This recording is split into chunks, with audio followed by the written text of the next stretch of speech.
Estaba ahí, acostada en esa cama del hospital, fingiendo dormir mientras escuchaba a mi hija Esperanza conversando con el doctor en el pasillo. Las palabras que salieron de su boca me golpearon como un rayo. Doctor, sinceramente, si fuera la voluntad divina que se fuera ahora, sería hasta un alivio para todos nosotros. Mi corazón se despedazó en ese momento, pero mantuve los ojos cerrados, controlando cada músculo de mi cara para no demostrar que había escuchado todo. Esperanza siguió hablando bajito, pero yo lograba escuchar cada palabra venenosa que dirigía sobre mí, su propia madre, que había dedicado toda una vida para criarla. Ahí estaba yo, Guadalupe Ramírez, 73 años de edad, internada desde hacía una semana por una pulmonía que me dejó bien debilitada, descubriendo que mi única hija me consideraba una carga demasiado pesada para llevar. Durante todos estos años, desde que mi marido Miguel partió, yo viví en la casa de Esperanza y su esposo Carlos, siempre tratando de ayudar en lo que podía, cuidando a los nietos, haciendo las tareas del hogar, contribuyendo con mi pensión para los gastos de la casa. Yo realmente creía que era bienvenida, que formaba parte de esa familia, que mi presencia era valorada y necesaria. La conversación en el pasillo continuaba, y Esperanza hablaba sobre cómo sería más fácil para ella y Carlos si yo ya no estuviera estorbando su rutina, cómo los nietos ya estaban creciendo y ya no necesitaban a una abuela cerca, cómo el cuarto que yo ocupaba podría transformarse en una oficina para que Carlos trabajara desde casa. Cada palabra era como una piedra siendo arrojada a mi pecho, quebrando poco a poco toda la ilusión que yo tenía sobre el amor de mi hija. El doctor trataba de explicar que me estaba recuperando bien y que pronto me darían de alta, pero Esperanza parecía decepcionada con esa noticia, suspirando de una manera que dejaba claro que mi mejoría no era motivo de alegría para ella. En ese momento, aún fingiendo estar durmiendo, tomé una decisión que cambiaría todo para siempre. Si Esperanza quería que yo desapareciera de su vida, si yo era realmente un peso que ella ya no podía cargar, entonces yo haría exactamente lo que ella deseaba. Pero ella descubriría, de la manera más dolorosa posible, que algunas cosas en la vida no se pueden deshacer, y que menospreciar a quien siempre nos amó tiene un precio muy alto que pagar. Lo que Esperanza no sabía era que yo todavía tenía algunos recursos guardados, algunas sorpresas que ella jamás imaginaría, y que su mamá, inútil, estaba a punto de mostrar que todavía tenía mucho control sobre su propia vida. Durante toda mi juventud, trabajé como costurera en una fábrica textil en Guadalajara, levantándome todos los días a las 5 de la mañana para llegar puntual. Mi esposo Miguel trabajaba en construcción, y juntos logramos comprar nuestra casita en una colonia humilde pero digna. Cuando Esperanza nació, decidí dejar el trabajo de la fábrica para dedicarme completamente a criarla. Miguel me apoyó en esa decisión, aunque significara vivir con menos recursos económicos. Queríamos darle a nuestra hija todo el amor y la atención que merecía, aun si eso significaba hacer sacrificios personales. Los primeros años fueron difíciles económicamente, pero éramos una familia feliz. Miguel llegaba cansado del trabajo, pero siempre tenía energía para jugar con Esperanza, para ayudarla con las tareas escolares, para enseñarle valores de respeto y responsabilidad. Yo me encargaba de la casa, de cocinar, de llevar a Esperanza a la escuela, de participar en las juntas de padres de familia. Éramos un equipo, Miguel y yo, trabajando juntos para darle a nuestra hija las mejores oportunidades que estuvieran a nuestro alcance. Cuando Esperanza cumplió 15 años, decidimos hacer una fiesta memorable para celebrar sus 15 años. Habíamos estado ahorrando durante 2 años para poder costear todo: el vestido, la música, la comida, la decoración. Miguel trabajó turnos extras durante meses y yo regresé a coser por las tardes para otras familias del barrio, ganando un dinero extra. Todo valía la pena ver la sonrisa de felicidad en el rostro de Esperanza cuando vio el salón decorado especialmente para ella. Esa noche, bailando el vals con su papá, ella nos dijo que éramos los mejores padres del mundo y que se sentía la niña más afortunada de toda Guadalajara. Los años de preparatoria trajeron nuevos desafíos. Esperanza quería estudiar administración de empresas en la universidad, una carrera costosa que requeriría muchos sacrificios de nuestra parte. Miguel y yo conversamos largo tiempo sobre cómo podríamos lograrlo. Decidimos vender algunos muebles de la casa. Miguel buscó un segundo trabajo los fines de semana, y yo regresé a trabajar tiempo completo como costurera. Durante 3 años vivimos con lo mínimo indispensable, pero logramos pagar todos los semestres de la carrera de Esperanza. Cada vez que ella obtenía buenas calificaciones, sentíamos que todos nuestros sacrificios valían la pena. Cuando Esperanza se graduó de la universidad, fue uno de los días más felices de nuestras vidas. Ella consiguió un buen trabajo en una empresa importante de la ciudad, y poco después conoció a Carlos, un joven contador que parecía responsable y trabajador. Cuando nos presentó a Carlos, Miguel y yo los recibimos con los brazos abiertos. Parecía un muchacho decente, respetuoso, con planes serios para el futuro. Cuando decidieron casarse, nosotros los apoyamos completamente, incluso ayudamos económicamente para la boda y la luna de miel. Los primeros años del matrimonio de Esperanza fueron tranquilos. Ella y Carlos vivían en un departamento pequeño pero cómodo, y nosotros los visitábamos regularmente los domingos para comer juntos. Cuando nacieron mis nietos, Fernanda y Roberto, mi felicidad fue completa. Finalmente tenía la familia grande que siempre había soñado. Pasaba tardes enteras cuidando a los bebés, permitiendo que Esperanza y Carlos tuvieran tiempo para descansar o salir solos. Era abuela primeriza y disfrutaba cada momento con esos pequeños angelitos que llenaron mi vida de alegría renovada. Todo cambió cuando Miguel enfermó del corazón. Los últimos 2 años de su vida fueron muy difíciles para toda la familia. Las consultas médicas, los medicamentos, las hospitalizaciones, todo era muy caro y nuestros ahorros se agotaron rápidamente. Esperanza nos ayudó económicamente todo lo que pudo, pero también tenía sus propias responsabilidades con sus hijos pequeños. Miguel partió una tarde de primavera, tranquilamente, tomándome de la mano y diciéndome que había sido feliz conmigo, que cuidara mucho a Esperanza y a los nietos. Después del funeral, me quedé sola en nuestra casita, sin saber muy bien cómo continuar con mi vida. Durante los primeros meses después de la partida de Miguel, traté de mantener mi independencia. Seguía cobrando mi pensión, mantenía la casa limpia y ordenada, recibía a mis nietos los fines de semana. Pero las noches eran largas y solitarias, y poco a poco comencé a sentir el peso de la edad y la tristeza. Esperanza se preocupaba por mí. Venía a visitarme seguido, me llevaba a hacer compras, me acompañaba a las citas médicas. Fue durante una de esas visitas que me sugirió la posibilidad de ir a vivir con ella y Carlos. «Mamá», me dijo, «ya no tienes por qué estar sola. En casa hay suficiente espacio, y así estarías cerca de los nietos. Además, nos ayudarías mucho cuidándolos mientras Carlos y yo trabajamos». La propuesta me emocionó mucho. La idea de formar parte activa de la vida cotidiana de mis nietos, de no estar sola por las noches, de sentirme útil y necesaria nuevamente, me llenó de esperanza. Acepté sin dudarlo.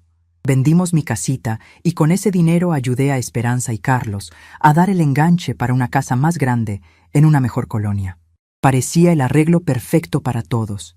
Yo tendría compañía y propósito, ellos tendrían ayuda con los niños y las tareas del hogar, y los nietos tendrían a su abuela siempre disponible para ellos. Los primeros 2 años de convivencia fueron realmente buenos. Me levantaba temprano para preparar el desayuno de la familia, llevaba a Fernanda y Roberto a la escuela, mantenía la casa ordenada mientras Esperanza y Carlos trabajaban. Por las tardes ayudaba a los nietos con sus tareas escolares y por las noches cocinaba cenas familiares que todos disfrutábamos juntos. Me sentía como una parte integral y valorada de esa familia. Contribuía con mi pensión para los gastos del hogar, pero también aportaba mi trabajo, mi cuidado, mi amor incondicional. Gradualmente, las cosas comenzaron a cambiar. Fernanda y Roberto crecieron y empezaron a pasar más tiempo con sus amigos que con la familia. Esperanza fue ascendida en su trabajo y llegaba más tarde a casa, más estresada, menos paciente. Carlos también parecía más distante, más preocupado por sus propios proyectos laborales. Poco a poco, mi ayuda comenzó a ser vista más como algo esperado que como algo apreciado. Las tareas que yo hacía ya no eran comentadas con gratitud, sino que se daban por hecho. Cuando los nietos ya no necesitaban tanta supervisión, mi presencia comenzó a ser menos necesaria y, aparentemente, más molesta. Comenzaron los comentarios sutiles sobre mi edad. sobre mis limitaciones, sobre cómo ciertas cosas que yo hacía ya no eran tan eficientes como antes. Esperanza me decía que no necesitaba levantarme tan temprano para hacer el desayuno, que ellos podían arreglárselas solos. Carlos comentaba que ya no era necesario que yo llevara a los nietos a la escuela, que ellos podían tomar el autobús escolar.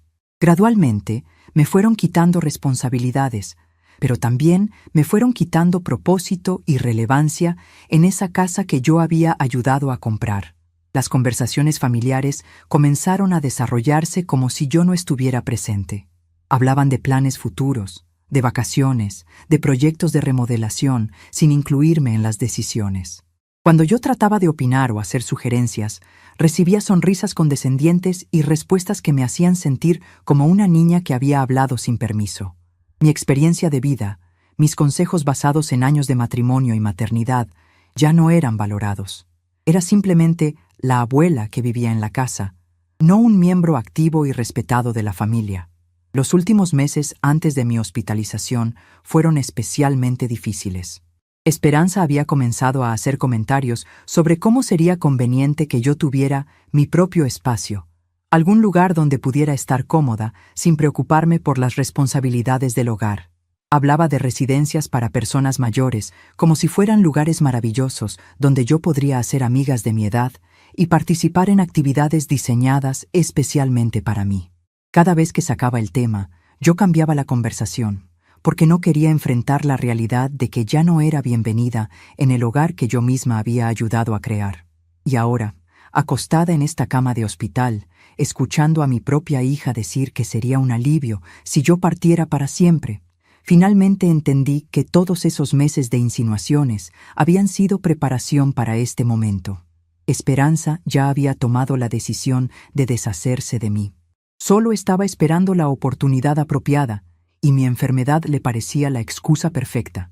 Pero lo que ella no sabía era que su madre, frágil e indefensa, todavía tenía algunos recursos guardados, algunos planes que ella jamás imaginaría.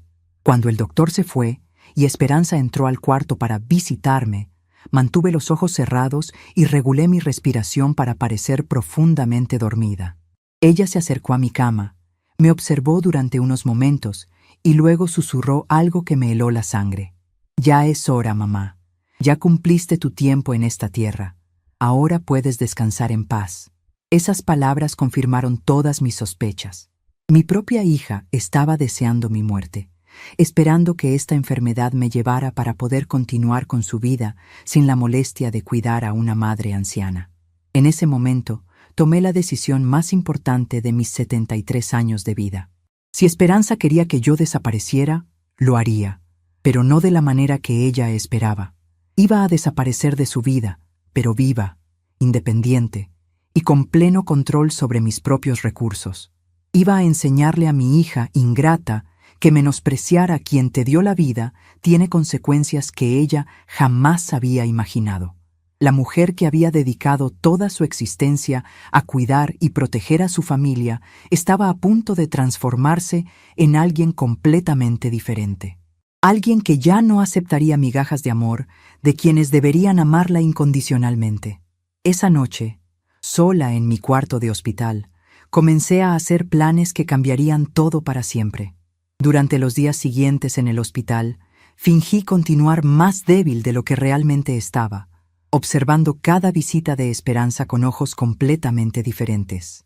Ella venía a verme todos los días, pero ahora yo percibía la impaciencia disimulada en sus gestos, la prisa por irse, la forma como evitaba mi mirada cuando yo trataba de conversar sobre asuntos simples del día a día. Durante una de esas visitas, cuando ella estaba revisando su celular mientras yo hablaba sobre lo mala que estaba la comida del hospital, me acordé de cómo eran las cosas diferentes cuando ella era niña y dependía totalmente de mí. Me recordé de todas las noches en vela cuando Esperanza estaba enferma, de cómo trabajaba en 2 empleos para lograr pagar sus estudios, de cómo renuncié a casarme nuevamente para dedicarme completamente a la educación de mi hija. Recordé cuando ella se casó con Carlos y estaban pasando dificultades económicas en los primeros años, y yo usé todos mis ahorros para ayudarlos a dar el enganche de la casa donde vivimos hoy. Me acordé de cómo cuidé a mis nietos cuando eran bebés. Cuántas veces desperté de madrugada para cambiar pañales y dar biberón, permitiendo que Esperanza y Carlos durmieran tranquilos. Todos esos recuerdos me causaron un dolor profundo en el pecho, pero también despertaron en mí una fuerza que no sabía que todavía existía. Durante los últimos 5 años, desde que fui a vivir con ellos, me había acostumbrado a ser tratada como una huésped permanente en la casa que yo misma ayudé a comprar. Siempre fui cuidadosa para no molestar, siempre traté de ser útil sin ser inconveniente, siempre puse sus necesidades antes que las mías propias. Pero ahora entendía que todo ese cuidado y dedicación había sido interpretado como obligación, como si yo debiera gratitud eterna por tener un lugar donde vivir. Esa noche, sola en el cuarto del hospital, comencé a hacer planes que Esperanza jamás imaginaría que yo sería capaz de hacer. Tomé el teléfono del hospital e hice algunas llamadas muy importantes, conversaciones que no había tenido valor de tener antes, pero que ahora se volvieron absolutamente necesarias. Llamé a mi abogado, licenciado Roberto Hernández, un viejo amigo de la familia que siempre se ofreció para ayudarme con cuestiones legales, pero al que nunca busqué porque pensaba que no lo necesitaba. En esa conversación, descubrí que yo tenía muchos más derechos y recursos de los que imaginaba, y que algunas decisiones que había tomado años atrás podrían ser fácilmente revertidas. «Doña Guadalupe», me dijo el licenciado Hernández con voz preocupada, «me da mucho gusto escuchar de usted, aunque me preocupa que esté llamando desde el hospital. ¿Cómo se encuentra de salud?» Le expliqué brevemente sobre mi pulmonía y mi recuperación, pero rápidamente fui al punto que realmente me importaba. «Licenciado, necesito hacerle una pregunta muy importante sobre la casa donde vivo con mi hija. Cuando vendí mi propiedad para ayudarlos con el enganche, ¿bajo qué nombre quedó registrada la nueva casa?» Hubo un silencio del otro lado de la línea antes de que el licenciado respondiera. «Doña Guadalupe, si mal no recuerdo, usted insistió en que la casa quedara registrada bajo su nombre, como una forma de proteger su inversión. Su hija Esperanza y su yerno aparecen como copropietarios, pero usted es la propietaria principal. ¿Por qué me pregunta esto? ¿Hay algún problema?» Mi corazón comenzó a latir más rápido cuando escuché esas palabras. Había olvidado completamente que, por consejo del mismo licenciado Hernández, habíamos estructurado la compra de esa manera para proteger mi aportación económica. En aquel momento parecía solo un detalle legal sin importancia, pero ahora se convertía en la herramienta más poderosa que podía tener. «Licenciado, necesito que me explique exactamente cuáles son mis derechos como propietaria principal de esa casa». Durante los siguientes 20 minutos, el licenciado Hernández me explicó detalladamente mi situación legal. Como propietaria principal, yo tenía el derecho de tomar decisiones sobre la propiedad, incluyendo la posibilidad de venderla, rentarla o pedir a los copropietarios que la desocuparan si consideraba que había razones justificadas. También me explicó que mi contribución mensual con la pensión a los gastos familiares era completamente voluntaria y que yo podía suspenderla en cualquier momento sin ninguna consecuencia legal. «Pero, licenciado», le pregunté con voz temblorosa, «¿qué pasaría si yo decidiera que quiero vivir sola otra vez? ¿Podría pedirles que busquen otro lugar donde vivir?» Su respuesta me dejó sin aliento. «Doña Guadalupe, legalmente usted tiene todo el derecho de recuperar el uso exclusivo de su propiedad. Tendríamos que darles un aviso de 30 días, pero sí, es completamente posible». Esa conversación cambió todo. Algo dentro de mí se había quebrado definitivamente durante esos días en el hospital, pero al mismo tiempo estaba naciendo una mujer que yo no conocía, alguien que no aceptaría más ser tratada como un peso muerto en la vida de sus propios hijos. Después de colgar con el licenciado Hernández, me quedé despierta toda la noche, planeando cada detalle de lo que tendría que hacer una vez que saliera del hospital. Al día siguiente, cuando Esperanza vino a visitarme, la observé con una nueva perspectiva. Llegó con su cara de preocupación fingida, me trajo unas flores baratas del puesto de afuera del hospital y se sentó en la silla junto a mi cama con la misma expresión de impaciencia que había aprendido a reconocer. «¿Cómo te sientes hoy, mamá? ¿Ya te dijo el doctor cuándo te van a dar de alta?» Fingí debilidad y le dije que todavía me sentía muy cansada, que probablemente necesitaría varios días más de reposo antes de poder volver a casa. Lo que no le dije era que estaba usando ese tiempo para hacer más llamadas telefónicas y organizar todos los detalles de mi nueva vida independiente. Durante su visita, Esperanza me habló sobre cómo había estado reorganizando mi cuarto en la casa, cómo había guardado algunas de mis cosas para hacer más espacio, cómo pensaba que sería bueno considerar algunas opciones de cuidado especializado para cuando yo saliera del hospital. «Mamá», me dijo con esa voz condescendiente que había desarrollado en los últimos meses, «he estado investigando algunos lugares muy bonitos donde personas de tu edad pueden vivir con todas las comodidades y cuidados médicos que necesitan. Son como hoteles de lujo, con actividades, compañía de personas de tu misma generación, enfermeras disponibles las 24 horas. ¿No te parece que sería maravilloso no tener que preocuparte por nada?». Asentí débilmente y le dije que lo pensaría, pero por dentro estaba hirviendo de indignación. Mi propia hija estaba planeando internarme en un asilo mientras yo estaba hospitalizada, sin siquiera consultarme realmente, simplemente informándome de una decisión que aparentemente ya había tomado. Cuando se fue esa tarde, inmediatamente marqué otra vez al licenciado Hernández para acelerar todos los procesos que habíamos discutido. Durante los siguientes 2 días, mientras seguía fingiendo estar más enferma de lo que realmente estaba, el licenciado Hernández trabajó silenciosamente para preparar toda la documentación legal que yo necesitaría. También me ayudó a contactar a una agencia inmobiliaria para buscar un departamento pequeño pero cómodo donde pudiera vivir independientemente. Era increíble cómo, en solo unos días, mi perspectiva completa sobre mi vida había cambiado. La mujer sumisa que aceptaba todo callada estaba transformándose en alguien con planes concretos y recursos propios. La tercera noche después de mi conversación con el licenciado Hernández, recibí una visita inesperada. Mis nietos Fernanda y Roberto llegaron con Carlos, cargando globos y una tarjeta hecha en casa.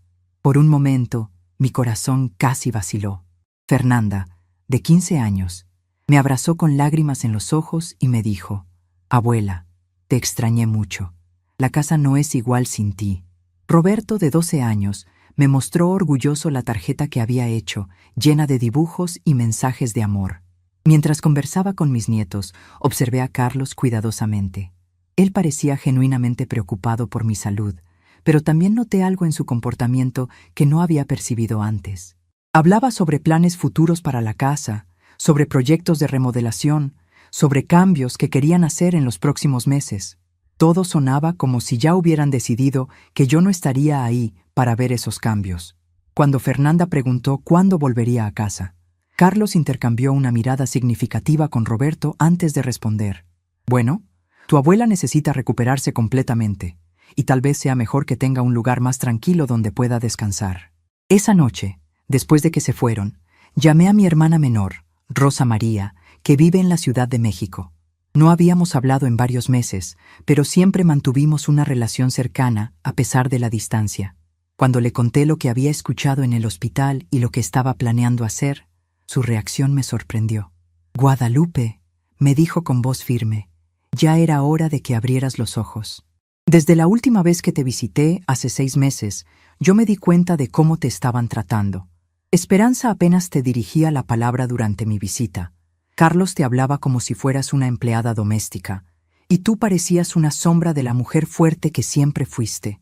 Me dolió mucho ver eso, pero sabía que tenías que darte cuenta por ti misma.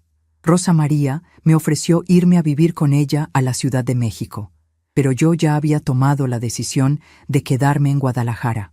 Esta era mi ciudad. Aquí estaban mis recuerdos con Miguel. Aquí había construido toda mi vida.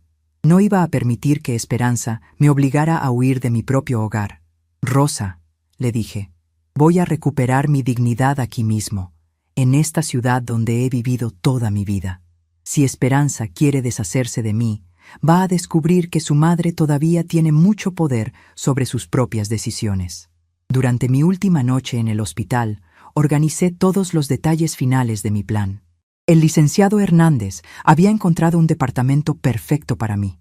Un lugar pequeño, pero muy cómodo en una colonia tranquila, cerca del centro de la ciudad, con buenos accesos de transporte público y servicios médicos cercanos. El edificio tenía seguridad las 24 horas y varios vecinos de mi edad que podrían convertirse en compañía agradable. También había organizado los aspectos financieros de mi nueva independencia. Mi pensión era suficiente para cubrir el alquiler del departamento y mis gastos básicos, especialmente considerando que ya no estaría contribuyendo a los gastos de la Casa de Esperanza. El licenciado Hernández me explicó que podía suspender esa contribución inmediatamente, ya que era completamente voluntaria. Además, había decidido retirar mis ahorros de la cuenta bancaria compartida que tenía con Esperanza, dinero que había estado guardando para emergencias familiares, pero que ahora necesitaría para mi nueva vida independiente. La mañana de mi alta del hospital, Esperanza llegó con una sonrisa que no llegaba a sus ojos. Traía una maleta con ropa limpia para mí y hablaba con entusiasmo fingido sobre lo feliz que estaría de tenerme de vuelta en casa. Durante el trayecto en el taxi, me habló sobre todas las cosas que había organizado para mi comodidad. Había comprado algunos medicamentos que el doctor recomendó, había preparado comidas suaves para mi recuperación, había arreglado mi cuarto para que tuviera mejor ventilación. Lo que más me dolió fue la forma como hablaba sobre mi futuro, como si ya estuviera decidido sin mi participación. Mamá, he estado pensando mucho sobre tu bienestar. Creo que después de esta enfermedad es importante que consideremos seriamente algunas opciones de cuidado más especializado. No porque no te queramos en casa, sino porque queremos lo mejor para ti. Lugares donde tengas compañía constante, actividades apropiadas para tu edad, cuidados médicos inmediatos si los necesitas. Cada palabra confirmaba mis sospechas. Esperanza ya había tomado la decisión de internarme en un asilo, solo estaba buscando la manera más suave de comunicármelo. Probablemente pensaba que después de mi enfermedad yo estaría más vulnerable, más dispuesta a aceptar lo que ella consideraba lo mejor para mí. Lo que no sabía era que su madre, frágil, había estado usando esos días en el hospital para planear la sorpresa más grande de su vida. Cuando llegamos a la casa, fui recibida por Fernanda y Roberto con abrazos genuinos de alegría. Por un momento, mi corazón casi vaciló al ver la felicidad sincera en sus rostros. Fernanda me ayudó a llegar hasta mi cuarto, me arregló las almohadas, me trajo un vaso de agua fresca. Roberto me mostró los dibujos que había hecho para mí mientras estaba en el hospital. Estos nietos realmente me amaban, y por un segundo me pregunté si no estaría siendo injusta con ellos por los errores de su madre. Pero entonces Carlos apareció, y después de un abrazo rápido y un «qué bueno que ya estás mejor», inmediatamente comenzó a hablar sobre cómo necesitaban reorganizar los espacios de la casa. Cómo sería importante que yo entendiera que ahora, con mi edad avanzada y mi salud delicada, tal vez fuera más seguro considerar otras opciones de vivienda, lugares con más estructura médica y cuidados especializados. Durante los siguientes 3 días, actué como si nada hubiera cambiado, manteniendo mi rutina normal de ayudar en las tareas domésticas, cuidar a los nietos, contribuir con las actividades familiares. Pero detrás de esa aparente normalidad estaba ejecutando un plan que había sido cuidadosamente elaborado durante mi estancia en el hospital. El licenciado Hernández estaba trabajando silenciosamente para preparar todos los documentos legales necesarios para recuperar el control total de mi casa y mis finanzas. El momento más revelador llegó cuando encontré a Esperanza revisando mis documentos personales en mi cuarto, alegando que estaba organizando mis papeles para ayudarme con cuestiones burocráticas.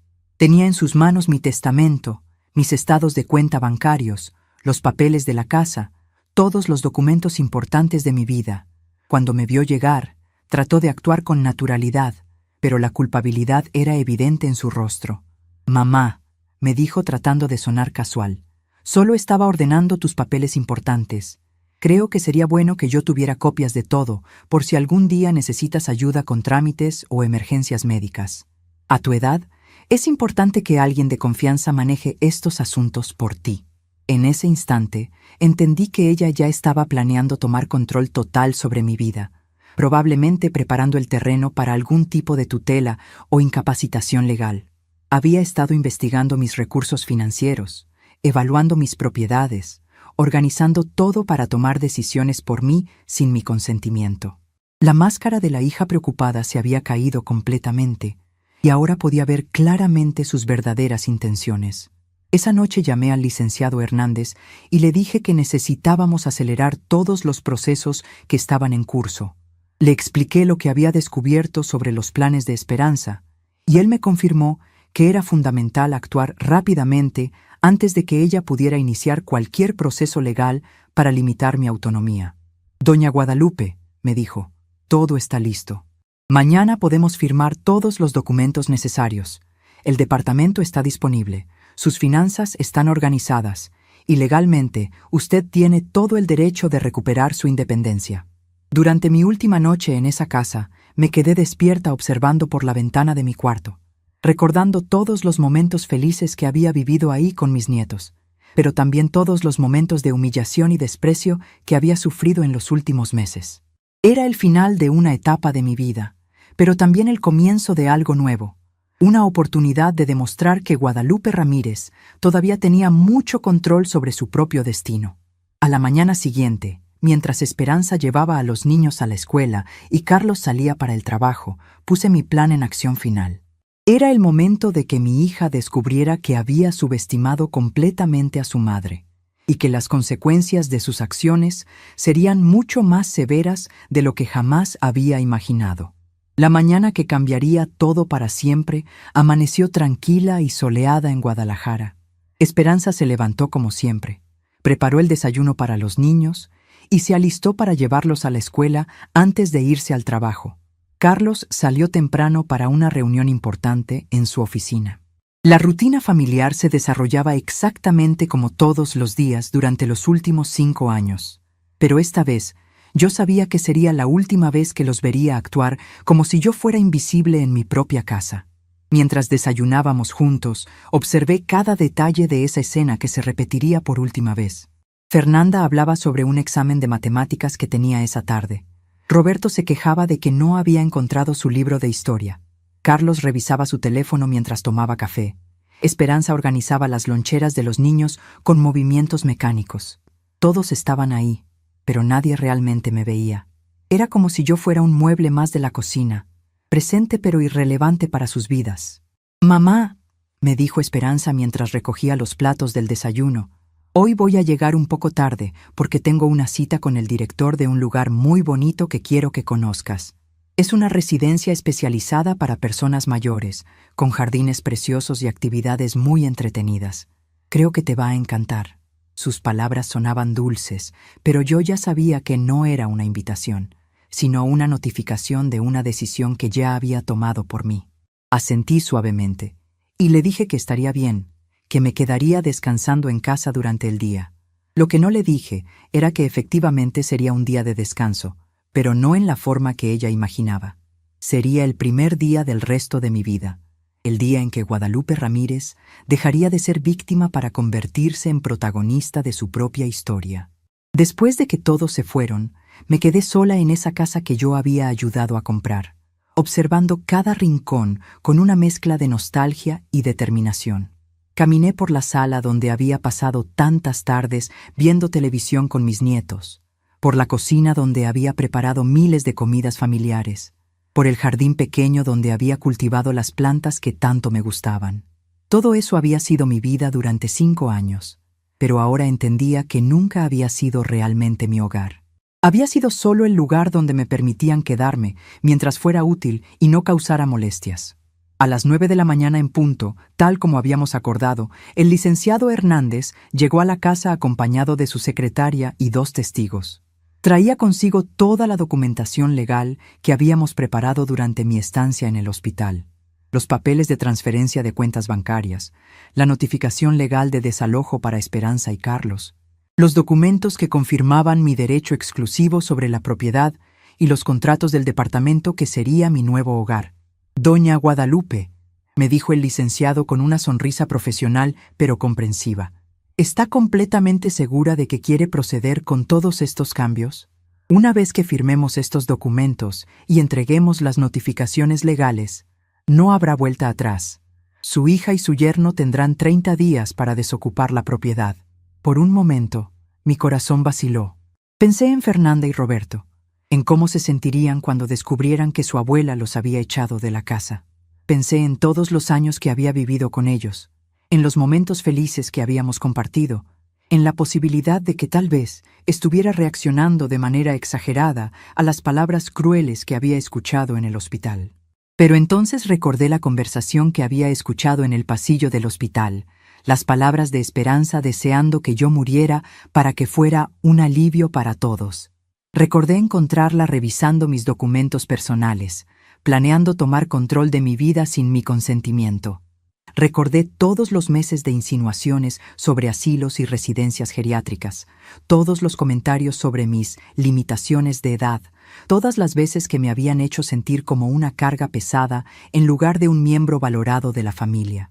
Licenciado Hernández, le dije con una voz más firme de la que había usado en meses, estoy completamente segura.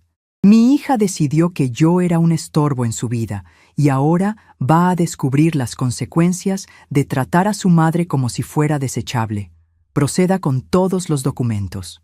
Durante las siguientes 2 horas, firmé papeles que cambiarían todo para siempre.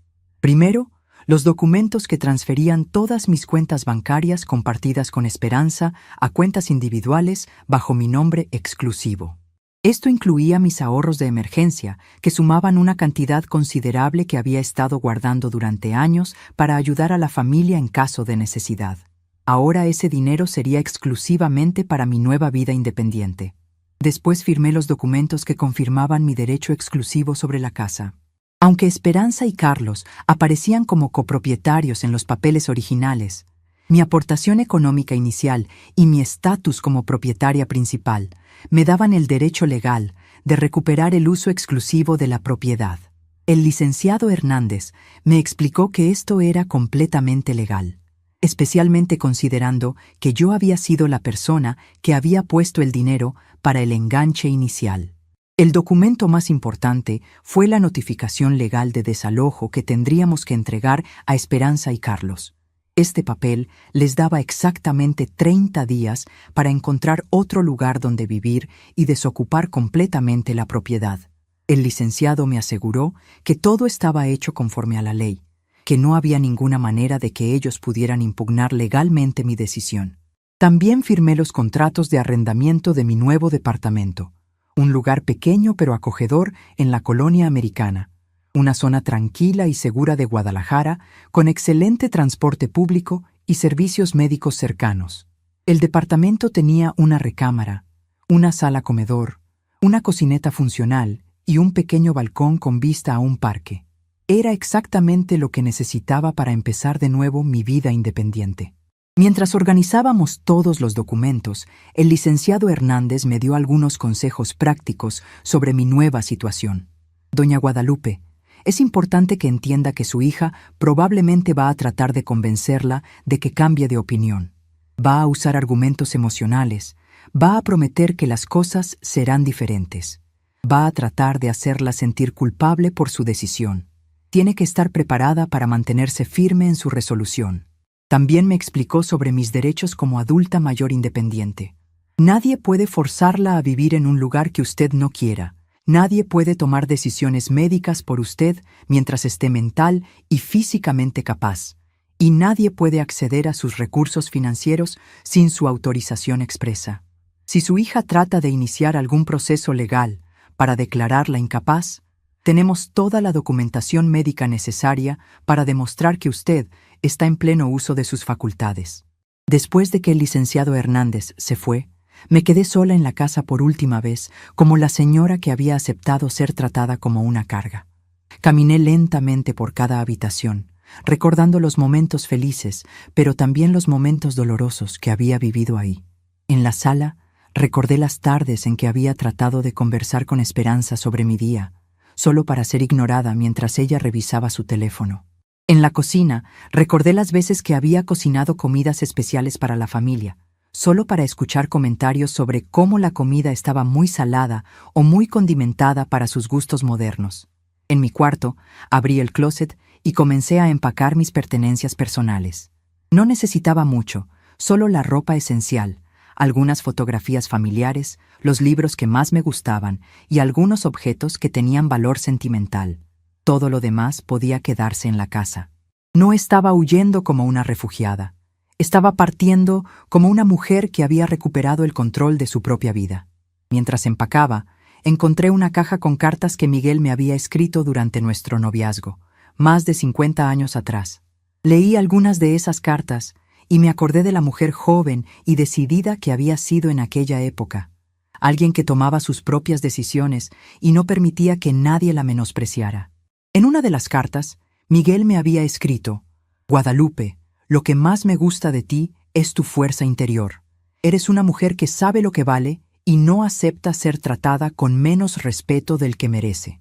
Esas palabras de Miguel, escritas tantos años atrás, resonaron en mi corazón como una confirmación de que estaba tomando la decisión correcta.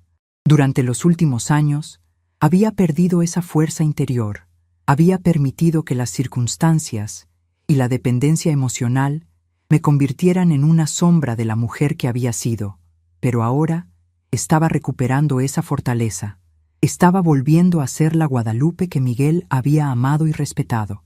A las 2 de la tarde, llamé a un taxi para que me llevara a mi nuevo departamento. Llevaba solo 2 maletas con mis pertenencias esenciales y una sensación de libertad que no había experimentado en años. Antes de salir, dejé sobre la mesa del comedor una carta que había escrito esa mañana, dirigida a Esperanza y Carlos. En esa carta les explicaba mi decisión de manera clara y definitiva. Querida Esperanza y Carlos, había escrito, después de mucha reflexión, he decidido recuperar mi independencia y vivir sola nuevamente. Durante mi estancia en el hospital, tuve tiempo para pensar sobre mi vida y mi futuro, y me di cuenta de que ya no soy feliz viviendo en esta casa. He tomado la decisión de ejercer mi derecho como propietaria principal de esta propiedad y pedirles que busquen otro lugar donde vivir.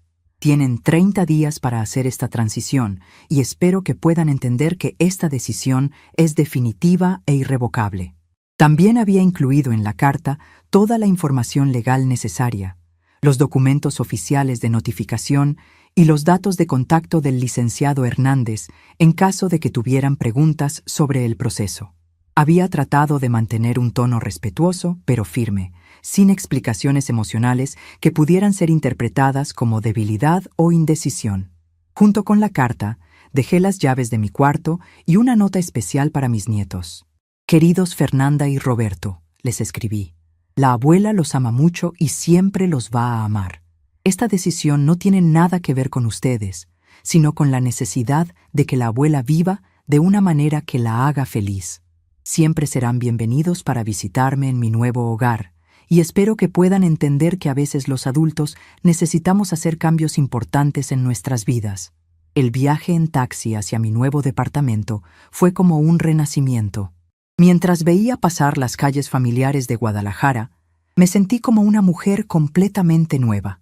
Ya no era la señora que esperaba permiso para usar el teléfono, que se disculpaba por ocupar espacio en la casa, que aceptaba comentarios despectivos sobre su edad y sus limitaciones. Era Guadalupe Ramírez, una mujer de 73 años con recursos propios, con un lugar propio donde vivir, y con la determinación de no permitir nunca más que nadie la tratara como si fuera desechable. Mi nuevo departamento me recibió como un refugio perfecto. Era pequeño pero muy acogedor, con mucha luz natural y una decoración sencilla pero elegante. El edificio tenía portero las 24 horas, un pequeño jardín comunitario y varios vecinos de mi edad que parecían amigables y respetuosos. Por primera vez en años, me sentí en un lugar donde podría ser simplemente yo misma, sin tener que adaptar mi personalidad a las expectativas o molestias de otras personas. Durante esa primera tarde en mi nuevo hogar, organicé mis pertenencias con una sensación de paz que había olvidado que existía. Cada objeto que colocaba en su lugar se sentía como una afirmación de mi nueva independencia. Las fotografías de Miguel y de mis nietos en la mesa de la sala, mis libros favoritos en el pequeño librero, mi ropa en el closet, que era completamente mío. Todo era modesto, pero era mío, y esa propiedad sobre mi propio espacio me llenaba de una satisfacción profunda. Cerca de las 5 de la tarde, mientras tomaba mi primer café en la pequeña cocina de mi departamento, mi teléfono comenzó a sonar insistentemente. Era Esperanza, que probablemente acababa de llegar a casa y encontrar mi carta. Dejé que sonara varias veces antes de decidir contestar. Cuando finalmente levanté el auricular, escuché la voz histérica de mi hija del otro lado de la línea. «Mamá, ¿qué es esto? ¿Qué significa esta carta? ¿Dónde estás? Carlos y yo estamos desesperados. Los niños están llorando, no entienden qué está pasando. Tienes que volver a casa inmediatamente y explicarnos qué te pasó». Su tono de voz era exactamente lo que el licenciado Hernández había predicho. Pánico, negación e intentos de hacerme sentir culpable por mi decisión. Pero yo ya estaba preparada para esa reacción. Con una calma que me sorprendió a mí misma, le respondí: «Esperanza, estoy muy bien y estoy exactamente donde quiero estar. La carta explica todo claramente. He decidido vivir independientemente, y ustedes tienen 30 días para encontrar otro lugar donde vivir». «Pero mamá», gritó a través del teléfono, «tú no puedes hacer esto. Esta es nuestra casa, aquí hemos vivido por años. Los niños crecieron aquí. No puedes echarnos así como si fuéramos extraños». La ironía de sus palabras no pasó desapercibida para mí. Durante meses, ella había estado planeando echarme de la misma casa, internándome en un asilo contra mi voluntad, pero ahora que las tornas se habían volteado, de repente la casa era nuestra, y yo no tenía derecho de tomar decisiones sobre mi propia propiedad. «Esperanza», le dije con una firmeza que había estado guardando durante años. «Durante mi estancia en el hospital, escuché tu conversación con el doctor. Escuché cuando dijiste que sería un alivio para todos si yo me muriera. También te encontré revisando mis documentos personales, planeando tomar control de mi vida sin mi consentimiento. Tú decidiste que yo era una carga pesada en tu vida, y ahora yo he decidido liberarte de esa carga para siempre». Hubo un silencio completo del otro lado de la línea, y yo supe que ella sabía exactamente de qué estaba hablando. No podía negar sus palabras en el hospital. No podía pretender que no había estado planeando internarme en un asilo. No podía fingir que me había estado tratando con el amor y respeto que una madre merece. «Mamá», dijo finalmente con una voz mucho más pequeña, yo no quise decir eso. Estaba preocupada por tu salud. Estaba hablando con el doctor sobre las mejores opciones para tu cuidado. Tú malinterpretaste todo. Pero yo ya no estaba dispuesta a aceptar excusas o justificaciones. «Esperanza, ya no me interesan las explicaciones. Durante años acepté ser tratada como un mueble en esa casa. Acepté comentarios despectivos sobre mi edad. Acepté ser ignorada en las conversaciones familiares. Acepté que ustedes tomaran decisiones sobre mi futuro sin consultarme. Pero ya no acepto nada de eso. Ahora vivo sola, manejo mis propios recursos y tomo mis propias decisiones». La conversación continuó durante casi una hora, con Esperanza alternando entre súplicas, amenazas, promesas de cambio e intentos de chantaje emocional usando a los nietos. Pero yo mantuve mi posición firme. La transformación que había comenzado en esa cama de hospital estaba completa. La mujer sumisa y complaciente había muerto para siempre, y en su lugar había nacido alguien que ya no negociaría su dignidad por migajas de afecto familiar. Cuando finalmente colgué el teléfono, me senté en mi nueva sala y observé el atardecer a través de la ventana. Por primera vez en años, el silencio de mi propio hogar no se sentía como soledad, sino como paz. Guadalupe Ramírez había recuperado su lugar en el mundo, y esta vez nadie se lo podría quitar. Durante los siguientes 3 días después de mi mudanza, mi teléfono no dejó de sonar. Esperanza llamaba a todas horas, alternando entre súplicas desesperadas, promesas de cambio, amenazas legales e intentos de chantaje emocional usando a mis nietos. Carlos también me llamó varias veces, tratando de usar un tono más razonable y diplomático, hablando sobre malentendidos familiares y la importancia de resolver las cosas como adultos civilizados. Pero yo ya había tomado mi decisión, y cada llamada solo confirmaba que había hecho lo correcto. Durante años había sido manipulada con exactamente las mismas tácticas que ahora estaban usando. Hacerme sentir culpable por pensar en mí misma, hacerme creer que yo era la responsable de mantener unida a la familia, hacerme sentir egoísta por querer dignidad y respeto. La diferencia era que ahora yo podía ver claramente esas manipulaciones por lo que realmente eran. El cuarto día, temprano en la mañana, escuché que alguien tocaba insistentemente la puerta de mi departamento. Miré por la mirilla y vi a Esperanza parada en el pasillo, con los ojos rojos de llorar y una expresión de desesperación que jamás había visto en su rostro. Estaba acompañada por Fernanda y Roberto, que se veían confundidos y tristes. Por un momento, mi corazón vaciló al ver a mis nietos, pero sabía que Esperanza los había traído como una estrategia emocional para hacerme cambiar de opinión. Abrí la puerta, pero no los invité a pasar. «Buenos días», les dije con una cortesía distante. «¿En qué puedo ayudarles?» Esperanza inmediatamente comenzó a hablar atropelladamente, como si tuviera miedo de que yo fuera a cerrar la puerta antes de que pudiera decir todo lo que había venido a decir. «Mamá, por favor, tienes que escucharme. Sé que cometí errores, sé que no te traté como debía, pero podemos arreglarlo todo. Carlos y yo hemos estado hablando y queremos hacer las cosas diferentes. Puedes quedarte con el cuarto principal, podemos poner el televisión que más te guste, podemos arreglar todo el jardín como a ti te gusta». Fernanda se acercó a mí con lágrimas en los ojos. «Abuela, por favor regresa a casa. La casa se siente muy vacía sin ti. Extraño tus cenas, extraño que me ayudes con las tareas, extraño nuestras conversaciones por las noches. Mamá dice que fue todo un malentendido, que pueden arreglar las cosas». Roberto, más tímido, solo me miraba con una expresión que me rompía el corazón. Era claro que no entendía completamente lo que estaba pasando, pero sabía que algo muy importante había cambiado en la familia. «Abuela», me dijo con voz pequeña, «¿ya no nos quieres?». Esas palabras de Roberto casi me quebraron. Invité a los tres a pasar a mi pequeña sala y les serví agua fresca mientras trataba de organizar mis pensamientos. Sabía que esta conversación sería una de las más difíciles de mi vida, porque tenía que ser honesta sin lastimar a mis nietos, pero también tenía que ser firme sin permitir que me manipularan emocionalmente. «Fernanda, Roberto», les dije sentándome frente a ellos, «yo los amo más de lo que pueden imaginar. Ustedes son lo más importante en mi vida y eso nunca va a cambiar. Pero a veces los adultos necesitamos tomar decisiones difíciles para poder ser felices y estar bien». Esperanza interrumpió inmediatamente.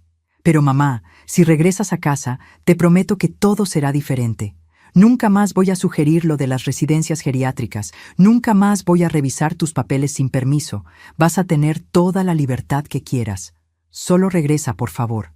La miré directamente a los ojos y le pregunté, «Esperanza, ¿tú recuerdas lo que me dijiste en el hospital cuando creías que yo estaba dormida?». Su rostro se puso pálido inmediatamente, y supe que sabía exactamente a qué me refería. «¿Recuerdas cuando le dijiste al doctor que sería un alivio para todos si yo me muriera?». El silencio que siguió fue ensordecedor. Fernanda y Roberto miraron a su madre con expresiones de shock. Era obvio que no sabían nada sobre esa conversación, y ahora entendían por primera vez la verdadera razón de mi partida. No era simplemente un capricho de una señora mayor, sino la respuesta a una traición profunda y dolorosa. «Mamá, yo…». Esperanza trató de hablar, pero las palabras no le salían. «Yo estaba preocupada por tu salud, estaba hablando con el doctor sobre…». Pero se detuvo, porque sabía que no había manera de justificar lo que había dicho. «Esperanza», le dije con una calma que me sorprendió a mí misma. «Durante 73 años de vida, he aprendido que las palabras que decimos cuando creemos que nadie nos escucha son las que realmente revelan lo que tenemos en el corazón. En el hospital, cuando pensaste que yo estaba dormida, dijiste exactamente lo que sentías sobre mí.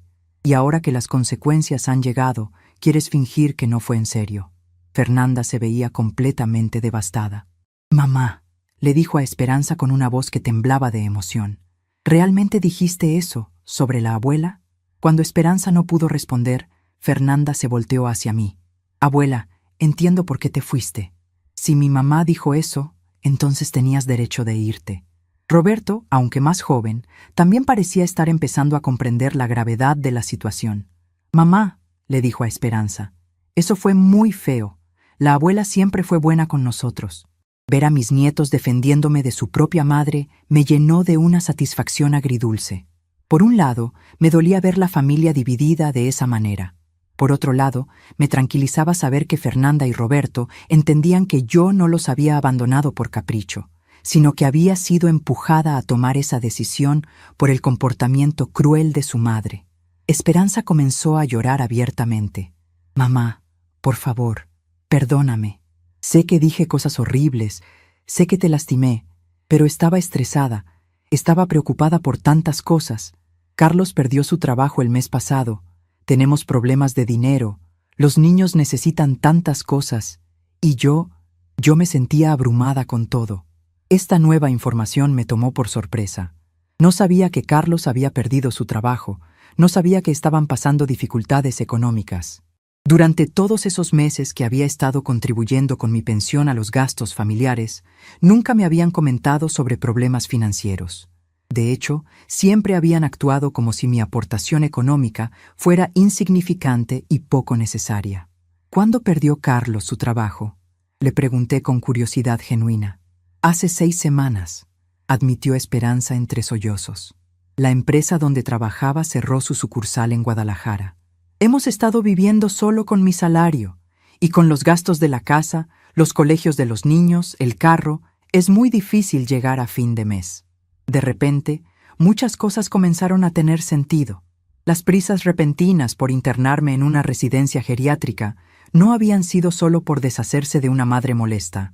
Habían sido también una estrategia para quedarse con el control total de la casa y eliminar la necesidad de seguir fingiendo que mi presencia era bienvenida.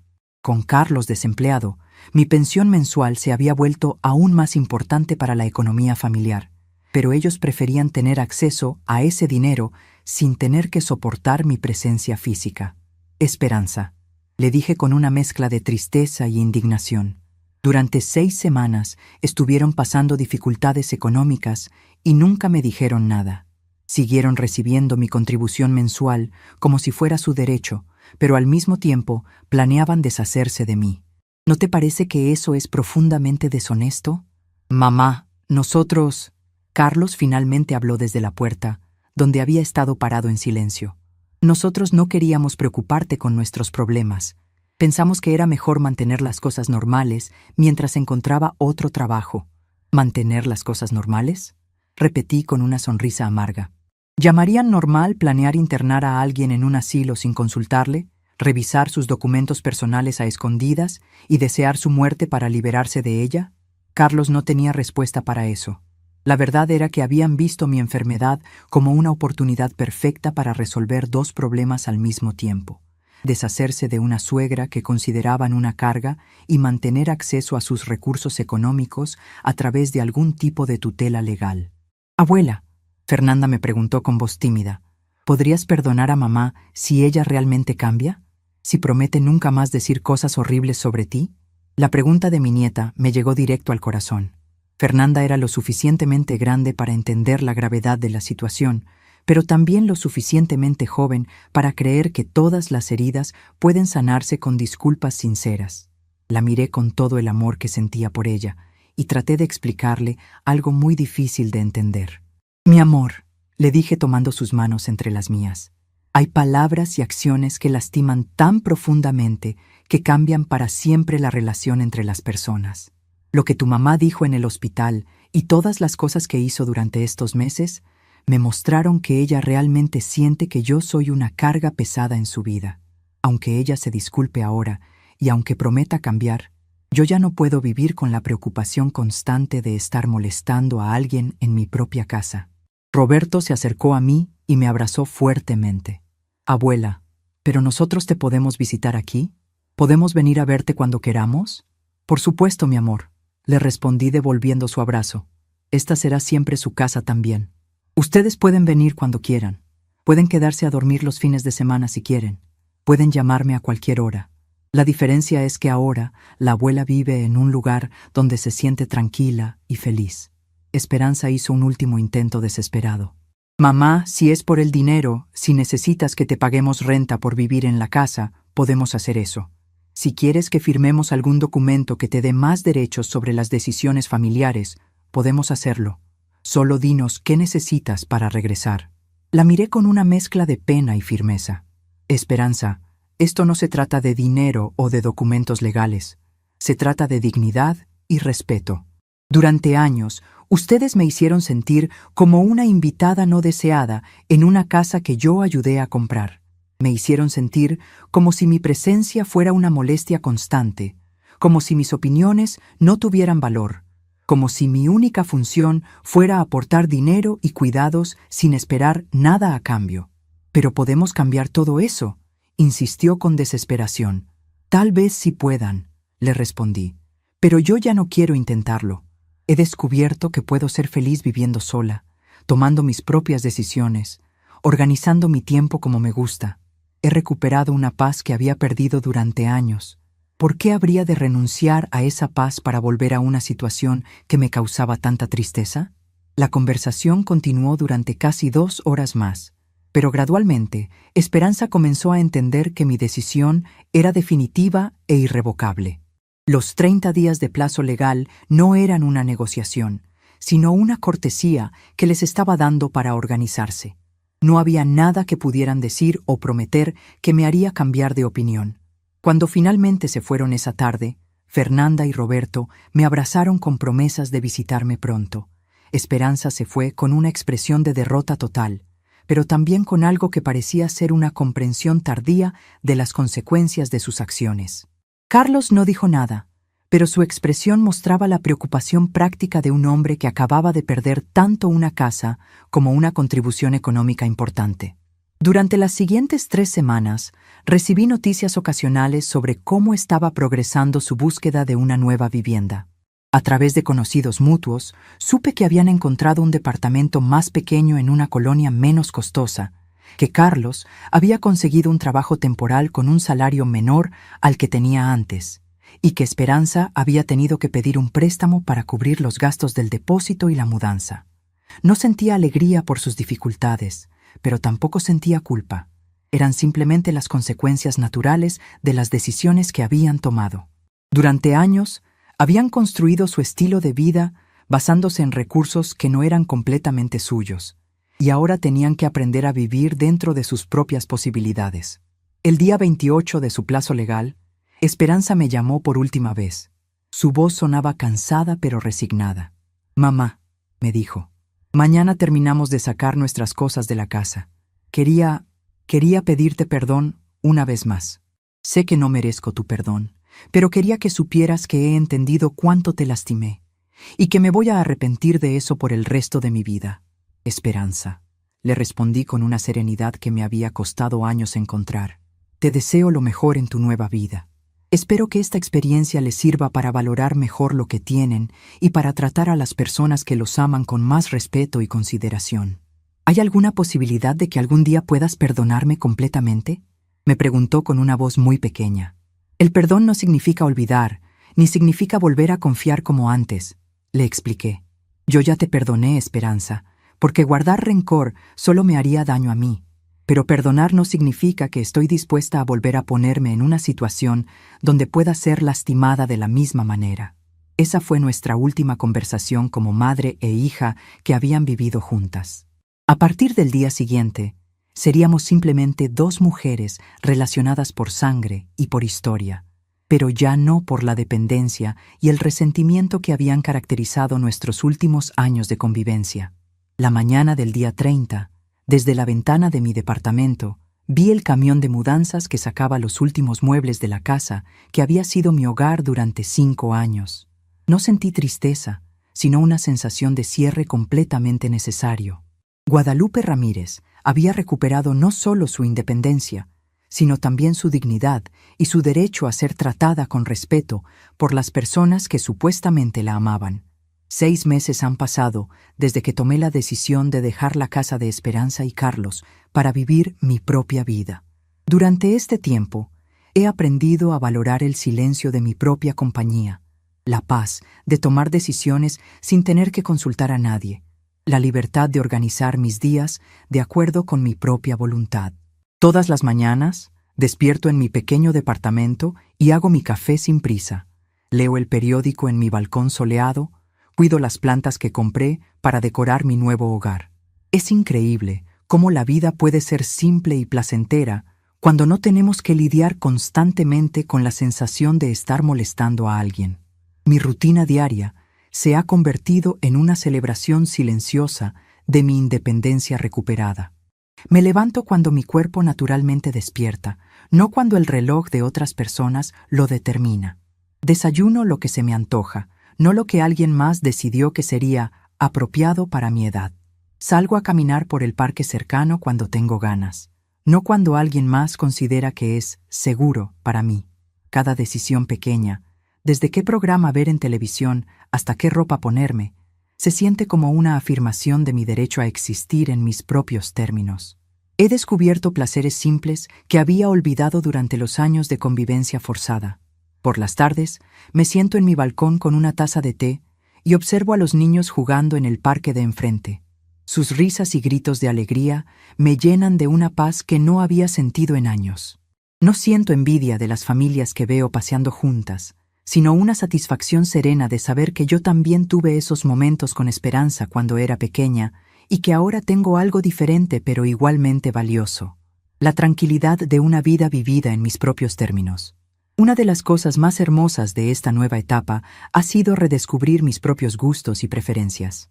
Durante años de vivir en casa de Esperanza, había adaptado mis hábitos a las rutinas familiares, había modificado mis horarios para ser útil sin ser molesta, había silenciado mis propios deseos para mantener la armonía doméstica. Ahora puedo escuchar la música que me gusta sin preocuparme por molestar a nadie. Puedo cocinar los platillos que se me antojan sin considerar los gustos de otras personas. Puedo decorar mi espacio con los colores y objetos que me dan alegría. Mi pequeño departamento se ha convertido en un verdadero reflejo de quién soy. He llenado las paredes con fotografías de Miguel y conmigo durante nuestros años de matrimonio, con imágenes de Esperanza cuando era niña y yo era la madre que ella necesitaba, con dibujos que Fernanda y Roberto me han traído durante sus visitas. Cada objeto tiene un significado personal. Cada rincón cuenta una historia que es únicamente mía. Es un espacio donde puedo ser completamente auténtica, donde no tengo que modular mi personalidad para complacer a otros o evitar conflictos. Las llamadas de Esperanza han disminuido considerablemente, especialmente después de que ella entendió que mi decisión era definitiva e irrevocable. Al principio, durante las primeras semanas después de su mudanza, me llamaba frecuentemente con pretextos diversos: problemas con documentos de la casa, preguntas sobre objetos que había dejado, intentos de mantener algún tipo de conexión que le permitiera creer que la puerta estaba abierta para una reconciliación. Pero gradualmente, esas llamadas se volvieron menos frecuentes y más formales, hasta convertirse en contactos esporádicos, principalmente relacionados con las visitas de los nietos. A través de conocidos mutuos, he sabido fragmentos sobre cómo ha sido su adaptación a la nueva realidad. Esperanza y Carlos se mudaron a un departamento considerablemente más pequeño en una colonia menos costosa de Guadalajara. Carlos encontró trabajo como contador en una empresa pequeña, con un salario que es aproximadamente la mitad de lo que ganaba en su empleo anterior. Esperanza ha tenido que trabajar horas extras para compensar la pérdida de ingresos, y han tenido que hacer ajustes significativos en su estilo de vida. Ya no tienen empleada doméstica, han vendido el carro más nuevo y se han quedado solo con el más viejo. Han cambiado a los niños a escuelas públicas, en lugar de las privadas donde estudiaban antes.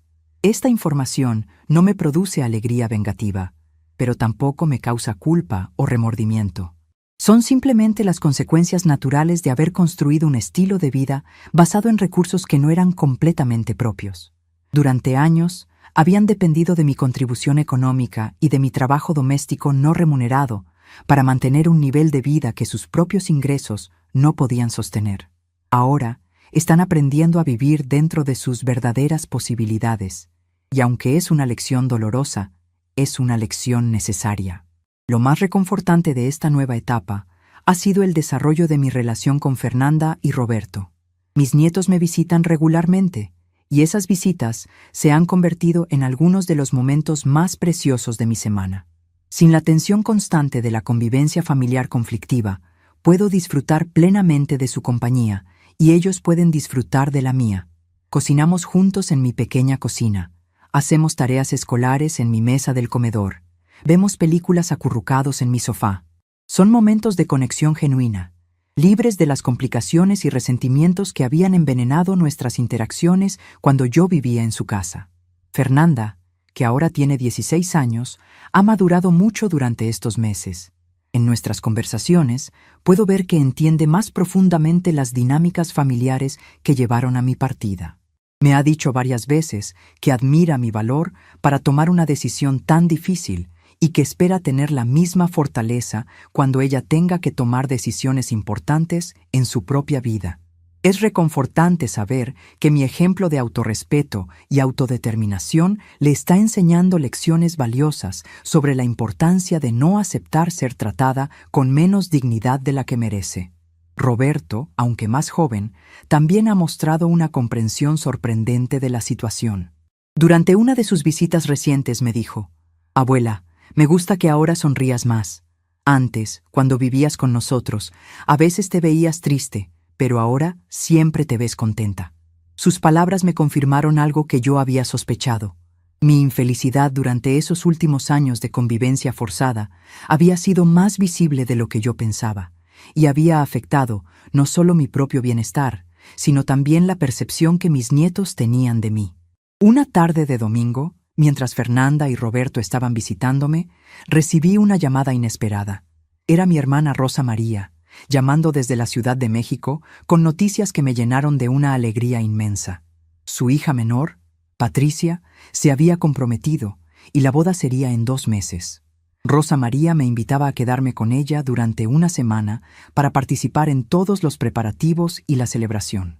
«Guadalupe», me dijo Rosa María con entusiasmo, «quiero que vengas no solo como invitada, sino como la matriarca de la familia que eres. Patricia siempre te ha admirado mucho y sería un honor para nosotros tenerte aquí durante estos momentos tan especiales». La invitación me llenó de una emoción que no había sentido en años. Durante mucho tiempo había olvidado que era parte de una familia más amplia que me valoraba y me respetaba. La perspectiva de viajar a la Ciudad de México, de participar en una celebración familiar alegre, de ser tratada como la tía y abuela querida que realmente era, me hizo sentir como si estuviera redescubriendo una parte de mí misma que había estado dormida. Cuando les conté a Fernanda y Roberto sobre la invitación a la boda, sus reacciones fueron completamente diferentes de las que habría recibido en la época en que vivía con Esperanza. En lugar de preocupaciones sobre mi capacidad para viajar sola o comentarios sobre los riesgos de que una persona de mi edad hiciera planes independientes, mis nietos mostraron genuino entusiasmo por mi aventura. «Qué emocionante, abuela», me dijo Fernanda. «Va a ser maravilloso que puedas ver a toda la familia y participar en la boda». «¿Ya sabes qué vestido te vas a poner?», Roberto añadió. «Abuela, tienes que tomarte muchas fotos y enseñárnoslas cuando regreses». Sus reacciones me confirmaron algo muy importante. Cuando las personas nos tratan con respeto y confianza, florecemos. Cuando nos tratan como si fuéramos frágiles e incapaces, nos volvemos frágiles e incapaces. Mis nietos, al verme como una persona autónoma y capaz, me ayudaban a sentirme exactamente de esa manera. En las semanas previas al viaje, me dediqué a preparar todo con un cuidado y una emoción que me recordaron a cuando era joven y planificaba vacaciones con Miguel. Compré un vestido nuevo para la boda, actualicé mi maleta de viaje, organicé mis documentos y hice todos los arreglos necesarios para estar fuera de casa durante una semana. Cada paso de la preparación me llenaba de una satisfacción profunda, porque era algo que estaba haciendo completamente por mí misma y para mí misma. El día antes de mi partida, mientras empacaba mis cosas, reflexioné sobre todo lo que había cambiado en mi vida durante estos 6 meses. La mujer que había salido de esa cama de hospital, fingiendo estar más enferma de lo que estaba. La mujer que había escuchado a su propia hija desear su muerte. Esa mujer había desaparecido para siempre. En su lugar, había nacido alguien que sabía exactamente lo que valía y no estaba dispuesta a aceptar menos respeto del que merecía. No había sido un proceso fácil. Había habido noches de soledad en las que me había preguntado si había tomado la decisión correcta. Había habido momentos de duda en los que había considerado si no estaría siendo demasiado dura con Esperanza. Había habido días en los que extrañaba la familiaridad de la rutina doméstica compartida, incluso cuando esa rutina había estado envenenada por el resentimiento y la falta de respeto. Pero cada vez que esas dudas surgían, recordaba la conversación que había escuchado en el hospital, recordaba la forma como había sido tratada durante esos últimos meses de convivencia, recordaba la sensación de ser vista como una carga en lugar de como una bendición. Y entonces sabía, con una certeza absoluta, que había tomado la única decisión que me permitiría mantener mi dignidad y mi paz mental. Esa noche, mi última noche antes del viaje a la Ciudad de México, me senté en mi balcón favorito y observé las luces de Guadalajara extendiéndose ante mí. Era la ciudad donde había nacido, donde me había casado con Miguel, donde había criado a Esperanza, donde había construido toda mi vida. Pero ahora era también la ciudad donde había aprendido a valorarme a mí misma, donde había recuperado mi independencia, donde había decidido que merecía ser tratada con amor y respeto. Tomé mi cuaderno, donde durante estos meses había estado escribiendo mis reflexiones sobre esta nueva etapa de mi vida, y escribí una última entrada antes de cerrar este capítulo y comenzar el siguiente. A los 73 años he aprendido que nunca es demasiado tarde para exigir el respeto que merecemos. He aprendido que el amor verdadero no requiere que sacrifiquemos nuestra dignidad. Y he aprendido que a veces, el mayor acto de amor propio es simplemente tener el valor de partir cuando ya no somos valoradas donde estamos. Guardé el cuaderno en mi maleta, sonreí para mí misma y susurré bajito las palabras que se habían convertido en mi mantra personal.